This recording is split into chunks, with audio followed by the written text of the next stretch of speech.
So, what's up guys? This is Drew again. So, may vlog po ako ngayon regarding sa paano natin iiwasan ang ubot sipon. Dahil sa panahon ngayon, maulan, ewan ko, may bagyo ata sa Pinas. So, nag-vlog po ako ngayon para paano natin maiwasan ang ubo at sipon. Gaya ng pag-iwas ng crush natin. Kung di rin tayo sa huli, aawatin ang sarili na umibig pang muli. Kung di rin tayo sa huli, aawatin ang puso ko, ibigin ka. So guys, ito nga yun. Paano natin iwasan ang ubo at sipon. Excuse me. Yan. Gaya niyan. May ubo at sipon po ako ngayon. Pasensya na po kayo sa boses ko. Gaya ng ubo ko ngayon. Napakakapit. Buti pa yung ubo. Kumakapit. Eh siya, hindi.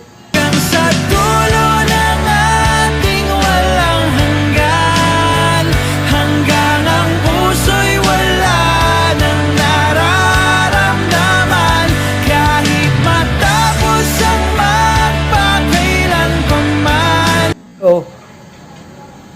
At saka, nung sipon ko, ilang araw na to, pabalik-balik. Nawawala, bumabalik, nawawala, bumabalik.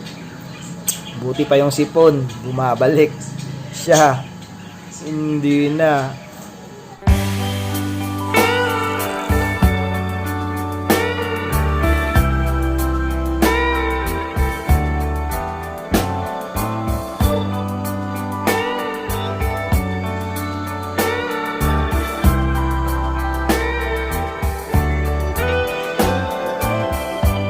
So ayun guys, seryoso na po tayo ngayon. Saka na yung hugot-hugot. So bibigyan ko kayo ng tips paano to get rid of cough and colds. So paano po natin maiiwasan ng ubo at sipon na hindi tayo umiinom ng gamot. So madali lang po yan. Kasi po pagka uminom po tayo ng gamot is isang effect po niyan, isa kidney po natin. So nakakisira po yan ng kidney. So kung tutusin, mas maganda mawala yung ubo at sipon gamit is herbal kaysa sa medicine. Kasi kung medicine po kasi may cause po, may effect po 'yon sa kidney po natin. So tuturo ko po sa inyo ang way kung paano pawalain ang ubo at sipon without drinking some medicines. So, ganito po yan.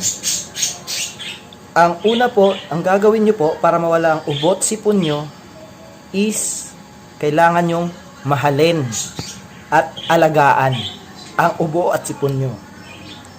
Mahalin at alagaan nyo kasi tulad niya, minahal ko at inalagaan ko pero iniwan pa rin niya ako. Minahal ko at inalagaan ko, pero iniwan pa rin niya ako. Iwan pa rin niya ako. Tayo na lang dalawa, tayo na lang magsama, tayo na lang dalawa, tayo naman talaga. Tayo na lang dalawa, tayo na lang magsama, tayo na lang dalawa, tayo naman talaga. So yun guys, thank you for watching. Sana natuwa kayo. Ewan ko kung uulitin ko pa. So thank you. Just don't forget to subscribe on my channel. Dapat happy lang biyahe ni Drew. So sit back, relax and enjoy. Dapat happy lang tayo. Thank you and God bless you all. Bye bye.